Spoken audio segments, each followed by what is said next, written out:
चौपाई है जो मुझे हमेशा से बहुत आकर्षित करती है। हाथ वज्र और ध्वजा बिराजें, कांधे मूंज जनेऊ साजें। एक ही पंक्ति में तीन कह सकते हैं बहुत अलग अलग चीजें हैं। एक दिव्य हथियार, एक विजय का झंडा और एक तपस्वी का धागा। पहली नजर में तो ये तीनों बिल्कुल अलग लगते हैं।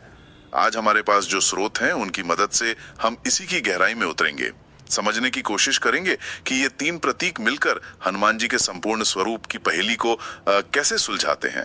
हाँ बिल्कुल, ये सचमुच एक अद्भुत चौपाई है, क्योंकि ये सिर्फ हनुमान जी के गुणों की एक सूची नहीं है, ये अपने आप में एक पूरा दर्शन है। हमारे स्रोत बताते हैं कि ये तीन प्रतीक वज्र, ध्वजा और जनेऊ ये क्रमशः शक्ति, उद्देश्य और पवित्रता को दर्शाते हैं। Power, purpose and purity. अच्छा।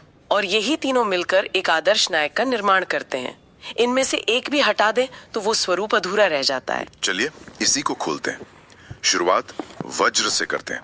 वज्र तो हम सब जानते हैं, देवराज इंद्र का शस्त्र था, असीम शक्ति और विनाश का प्रतीक। लेकिन जब हम हनुमान जी के हाथ में वज्र की बात करते हैं तो क्या इसका वही मतलब है? मेरा मतलब, शक्ति तो खतरनाक भी हो सकती है।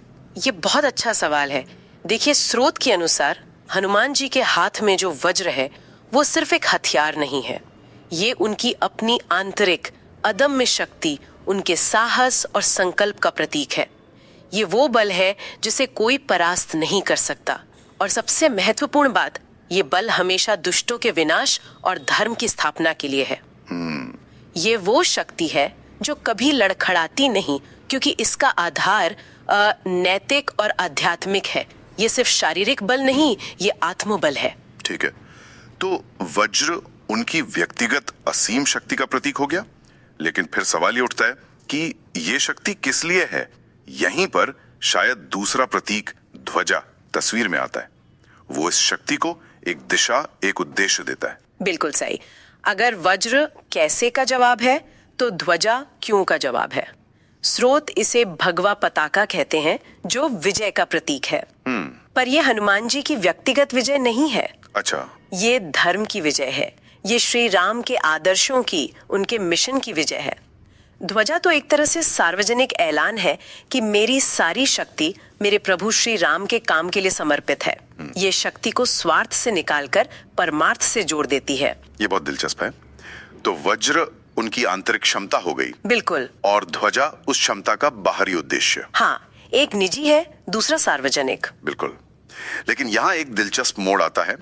कांधे मूंज जनेऊ साजे, एक शक्तिशाली योद्धा, धर्म का ध्वजवाहक, और उसके कंधे पर मूंज घास से बना एक साधारण सा जनेऊ।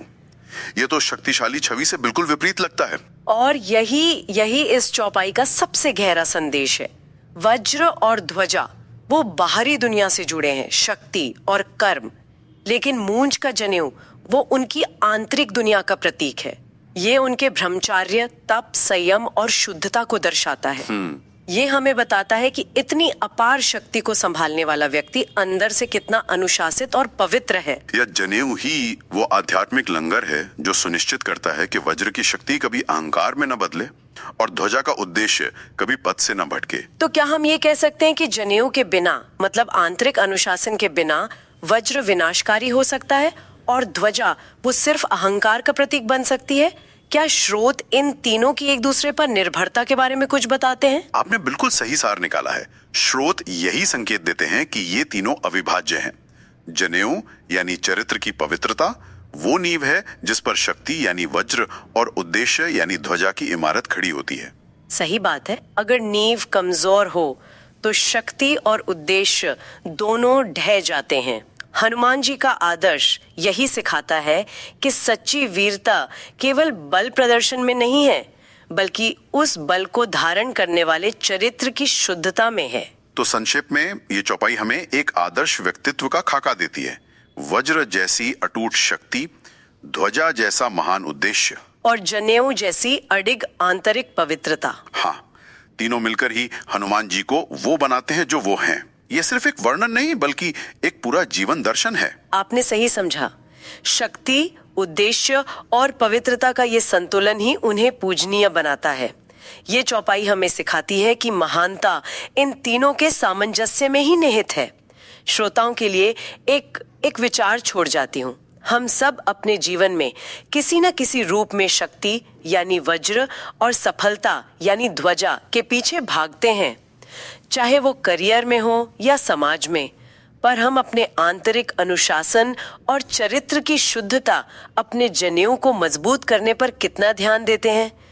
क्या हमारी बाहरी सफलता की नींव हमारी आंतरिक पवित्रता के बिना टिकी रह सकती है?